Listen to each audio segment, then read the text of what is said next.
इंदौर शहर को विकास की बेहद ज़रूरत है और निश्चित रूप से यहाँ पर विकास किया भी जाना चाहिए, लेकिन वो विकास सही दिशा में हो। इंदौर को एक बड़ी सौगात मिली है मेट्रो, लेकिन अब इसके पहिए थमते हुए नजर आ रहे हैं। इसे जब शहर में लाने की बात की जा रही थी तो इसी बीच एक याचिका दायर की गई है कि इसे शहर में कैसे लाया जाएगा, क्या ये मुमकिन है। इसी विषय पर चर्चा करने के लिए मौजूद हैं याचिकाकर्ता किशोर कोटवानी जी। हम उनसे जानते हैं कि क्या लग रहा है उनको, शहर में मेट्रो क्यों नहीं आना चाहिए, या अधिकारी सरकार इसे लाने में कहीं ना कहीं असफल नजर आती है। बहुत स्वागत है किशोर जी आपका। मेट्रो एक ऐसा प्रोजेक्ट है जिससे शहर का विकास होगा। कुछ हद तक प्रोजेक्ट पूरा भी हो चुका है, ट्रायल रन होने वाली है, लेकिन आपने इस बीच एक याचिका दायर की है कि शहर में मेट्रो नहीं आ सकती और यदि आती है तो बहुत सारा नुकसान होगा। क्या कारण? अर्शद भाई, मैं जिस जाति को बिलोंग करता हूँ वो सिंधी है। इस देश को हर बार कहा जाता है सिंधु घाटी की सभ्यता, और विकास की दिशा गलत होने के कारण ही ये सिंधु घाटी की सभ्यता 5000 साल पहले बन गई। एक बांध ने उस पूरे क्षेत्र को तहस नहस कर दिया। तो ऐसा विकास काम का नहीं, और हम अंधे हो गए विकास के नाम पे। ये होना, लेकिन क्या होना, प्रकृति क्या कह रही है उसके विपरीत जा रहे हैं। पिपलियाना तालाब हो, या आपका नदी सफाइयाँ हो, या कचरा हो, ये तीनों लड़ाइयाँ बीआरटीएस हो, इन्हीं मुद्दों को लेकर मैंने लड़ी थी। मेट्रो बहुत स्पष्ट मैंने न्यायालय से कहा, जो बना है, जिसका उद्घाटन होना है इस महीने, उसको छोड़कर जो मध्य शहर में आ रहा है एमजी रोड, उसके विरुद्ध में याचिका लेके आया हूँ। उसके मूल जो तत्व हैं, कारण, दो चीजें मुख्य है उसमें मानवीयता के दृष्टिकोण। एक है, उस एमजी रोड पर 33 हेरिटेज बिल्डिंग आ रही है। हेरिटेज बिल्डिंग एक्ट ये कहता है कि 100 मीटर की परिधि 1 फीट से ज़्यादा खुदाई नहीं कर सकते आप, यानी खेती या बागवानी नहीं कर सकते उससे ज़्यादा। उसके बाद 200 मीटर के बीच में कोई भी खनन या निर्माण नहीं कर सकते। और ये पूरा मेट्रो जो अंडरग्राउंड एमजी रोड पे चलेगा वो उसी धरातल पे चलेगा। उसके लिए 2 साल की सजा है और 2 लाख रुपए जुर्माना है। बिना राष्ट्रपति की अनुमति के ये काम नहीं हो सकता। तो कैसे इसको इम्प्लीमेंट कर लिया? पहले आपको भी अभी भ्रम होगा, आपको भी ये लगता होगा एमजी रोड जो है रोड के नीचे चलेगा। नहीं है ऐसा अर्शद भाई। हाँ, एमजी रोड के इर्द गिर्द जा रही है वो। अच्छा, कहीं इधर घुस जाती है, कहीं इधर घुस जाती है, क्योंकि रोड जिग रहता है। इनने सीधा बनाया। अब वो सीधा बनाने के चक्कर में करीबन 10,000 से ऊपर मकान तोड़ जाए कि नीचे से जाएगी, तो मकान दरकेंगे। उन विचारों का क्या होगा, उनका क्या दोष? इन्हें मेरे लाभ के लिए आपका घर तोड़ूं, ये मान्यता नहीं। आपने एक बहुत बड़ी बात कही कि जितनी भी ऐतिहासिक इमारतें हैं उन्हें हिलाया नहीं जा सकता, लेकिन इससे यहाँ पर थोड़ा सा लीक से हटके मैं आपसे प्रश्न करता हूँ कि नगर निगम तो तमाम तरह की परमिशन दे रहा है, जितनी भी आपकी ऐतिहासिक इमारतें उनके आसपास। आगे आ रहा हूं मैं उसके। लेआउट प्लान कौन पास करता है?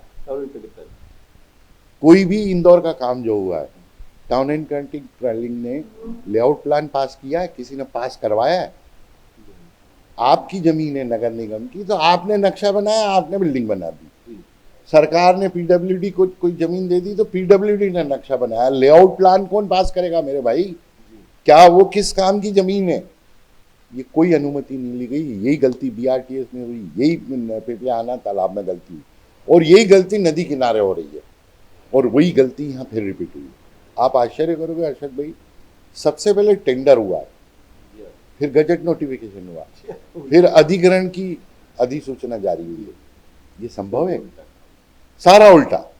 और किसी भी शहर में कोई भी योजना लाने के लिए जिला सरकार नाम की एक बला है, जो जिसमें अधिकार है उसके पास, तो डिसाइड ही उसको करना है। तो 1100 दिन से तो कोई मीटिंग ही नहीं हुई। एक याचिका में 60 दिन का आदेश मनीष सिंह को मिला हुआ, आज तक उसकी मीटिंग नहीं हुई। तो ये मेट्रो किसने तय कर ली? और आप याद करो, कलेक्ट्रेट कार्यालय में एक बैठक हुई थी जिसमें सुमित्रा महाजन आई थी। मैं उस मीटिंग में मौजूद था। ताई ने पूछा ये हमसे स्वीकृति लेने आए हो या गर्दन हिलाना हमको? तो बोले नहीं, आपकी राय और आपका विचार भी चाहिए। तो बोले पहले डीपीआर भेज दो, देखें समझे। वो आज तक नहीं आई और ये मेट्रो आ गई। तो किस जनप्रतिनिधि, मैं किसको चुन के भेजता हूँ? मेरे जनप्रतिनिधि।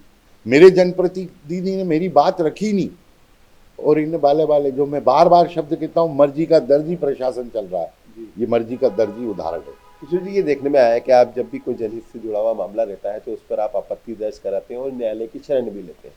तो राजनेताओं को इस तरफ ध्यान नहीं देना चाहिए कि जो वो कर रहे हैं वो सही है या गलत है, और सरकारों को भी और साथ ही साथ अधिकारियों को भी इसका प्लान तैयार नहीं करना चाहिए कि जो काम हम करने जा रहे हैं काम वो सुव्यवस्थित हो? नहीं, देखो, दोनों की अलग अलग स्थितियां हैं।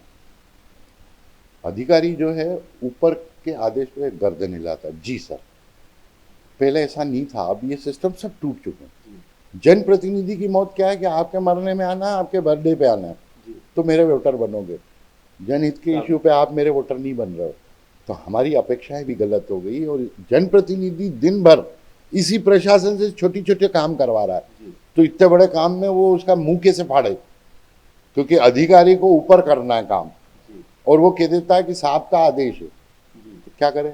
इसलिए सब मर्जी से दर्जी चल रहे हैं, किसी की कोई भूमिका अदा खुद की नहीं कर रहा है। मेट्रो को लेकर मेरी दो और विशेषज्ञों से बात हुई थी। एस कुटुंबले साहब से ही बात हुई थी, अजीत नारंग जी से ही बात हुई थी। उनका भी ये कहना है कि जो मेट्रो प्रोजेक्ट है शहर को लेकर है उसका प्लानिंग पूरी तरह से गलत है। तो क्या वाकई ये गलत है? नहीं, अब इस हाथ पे मैं देखूं तो देवगुराड़िया 650 फुट समुद्र सतह से ऊपर है, कबीर खेड़ी 550 फुट नीचे, 100 फुट का ढलान है। जो बारिश गिरती है वो पूरी ढलान पे अंदर संरचनाएं चलती है, और एमजी रोड बीचों बीच है। आप देख लो, नहीं, पूरब पश्चिम उत्तर दक्षिण का जो शेप है, उत्तर और दक्षिण के बीच में ये बीचों बीच है। आइट साइड नहीं है, दूसरे शहरों में आइट साइड हो सकती है, मेरे यहाँ तो बीचों बीच है। आपका हाथ कट जाए तो आपकी सर्जरी कर सकता है, पाँव कट जाए तो डॉक्टर सर्जरी कर ले। आपके पेट से आपको मैंने 2 टुकड़े कर दिए तो सर्जरी नहीं होगी। तो ये जो भूजल संरचना है, ये एमजी रोड पे 80 फीट नीचे काले पत्थर में जब कटिंग होगी तो ये पूरी संरचना डिस्टर्ब हो जाएगी। हो सकता है किसी ट्यूबवेल में पानी इतना ओवरफ्लो हो जाए कि बिना पंपिंग किए बाहर आ जाएगा, और कहीं बिल्कुल ट्यूबवेल सूख जाएंगे। आज भी मेरा शहर आधे से ज़्यादा ट्यूबवेल बेस है, तो ये तो विकास विनाश का हो गया। इसलिए ये सब मुद्दे लेकर मैं इस याचिका में गया हूँ, और उसके बाद भी मैंने इसका वैकल्पिक मार्ग भी सजाया याचिका में कि नहीं, भूजल के अंदर, जमीन के अंदर जाने की जगह सतह पे कैसे बन सकती है, एक रूट भी सजेस्ट किया। और दूसरा, आप हर्षद भाई बचपन से आप भी इंदौर में रहे हो, एमजी रोड 50-60 साल से वन वे, आपकी आदत में क्या है? One way. तो आप मेट्रो का यूज कैसे करोगे? आदत है, आपकी तीसरी पीढ़ी को आदत है कि यूं जाना है और यूं आने के लिए दूसरा है, तो आप मेट्रो के लिए यूज कैसे करोगे? आपने ऐसे क्या प्रश्न रखे जिससे कोर्ट सहमत हो गया, उसने नोटिस जारी कर दिए? ऐसे कौन से पहलू थे जिस पर कोर्ट भी सहमत हो गया? 3 चीजें उनको क्लियर कट समझ में आई। अनियमितता तो हुई है, पर मैं बोल रहा हूँ उसका पक्ष सुनना बाकी है।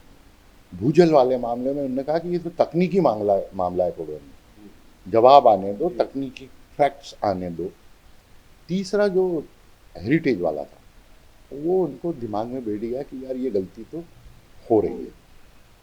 3-4 चीज़ें, और आपने हालांकि मेरे से गलत सवाल पूछ लिया, उसके मन की बात मेरे से पूछ रहे हो, पर उनकी फेस रीडिंग से मुझे लगा कि इन मामलों में उनका मन को संतोष हुआ है कि याचिका चलने लायक है, निर्णय लायक है। फिर मेरे पक्ष में आए या उनके पक्ष में आए। तो क्या माने कि आने वाले समय में मेट्रो के पहिए थम जाएंगे, शहर की तरफ नहीं बढ़ेंगे, बाहर ही बाहर घूमेगी मेट्रो? 11 साल पहले बीआरटीएस में तो पागल बोला था आप पूरे शहर लोगों ने। शहर में मैंने आपका नाम नहीं लिया। 11 साल बाद क्या हुआ? तोड़ने का क्यों हो गए? जो बात पहले दिन कह रहा था वो सही निकली। पिपलियाना में भी क्या हुआ था? तरह तरह के प्रश्न खड़े हुए। हुआ क्या? जो कहा। तो बहुत पढ़ने के बाद, ये हर्षद भाई ड्रॉज खोल के देख लेना, 6000 दस्तावेज हैं इस मेट्रो के मेरे पास, जिसको मैंने 15 दिन बैठ के पढ़ने के बाद काम शुरू किया। और एक नक्शे पे पूरी न्यायपालिका को पूरी बात खड़ी करके समझाई। तो किसी भी चीज में आपका आत्म जो मन है वो शुद्ध हो, लक्ष्य सही हो। अब विधाता ने जो जिसके लिए सजा तय की है वो मिलनी है। अब शहर के भाग्य में यदि उसने सजा लिखी है तो अंडरग्राउंड मेट्रो आएगी। यदि इंदौर के हित लाभकारी जो लोग हैं या रहते हैं उनमें उनको लगता है उस ऊपर वाले को कि नहीं इनके साथ अन्याय हो जाएगा, मेट्रो नहीं जाएगा। कुछ लोग ऐसा भी सोचते हैं कि किशोर कोटवानी को हमेशा कहीं ना कहीं कुछ ना कुछ खामियां निकालने की आदत सी हो गई है। कोई भी सरकार प्रोजेक्ट लाती है तो उसमें वो खामियां निकालते हैं और उसको न्यायालय तक ले चले जाते हैं। प्रथम दृष्टा आपकी बात बहुत सही है, पर मुझे ये बता दो कि मेरी एक याचिका जो अधिकारियों के पोस्टिंग पे मैंने लगाई थी उसको छोड़कर एक भी याचिका में मैं हार के आया हूँ? नहीं। ये भी सही है कि आपका कहना कि मुझे भी ऐसा लगता है कि यार मेरा रोल जो दिख रहा है वो नकारात्मक क्यों दिखता है, लेकिन आप ये मत भूलो कि इंदौर में यदि कचरे में नंबर 1 आया तो मेरी उस नकारात्मकता में जो सकारात्मक प्रोजेक्ट था उसने देश में नंबर 1 कर दिया। नदी सफाई में भी आज भी ये मैं दावा कर सकता हूँ या मेरा प्रशासन कर सकता है कि भले हम असफल हैं लेकिन देश की अन्य नदियों की तुलना में हम बहुत ऊपर खड़े हैं। तो अर्षद भाई जब आप बारीकी से गलती निकालोगे तो ही तो सही साथ काम कर पाओगे। यदि आप आंख मीच लोगे तो कहीं भी चली जाएगी। जी बहुत शुक्रिया। हमसे बात कर रहे थे किशोर कोटवानी जो सामाजिक कार्यकर्ता है और हमने देखा उन्होंने समय समय पर कई सारी याचिकाएं लगाई, वो भी जनहित याचिकाएं। इस वक्त उन्होंने मेट्रो को लेकर याचिका दायर की कि मेट्रो को शहर में लाना है तो कैसे लाया जाए। उन्होंने विकल्प दिया है, सड़क के नीचे से नहीं लाई जाए, सिर के ऊपर से लाई जाए। उम्मीद करते हैं कि आने वाले समय में ऐसा ही कुछ देखने को हमें मिलेगा। कैमरा पर्सन भारत के साथ अरशद खान, स्वतंत्र समय, इंदौर। प्योर श्योर दूध और घी, माँ के प्यार सा, मिलावट से दूर, भरोसे से भरपूर, प्योर भी श्योर भी।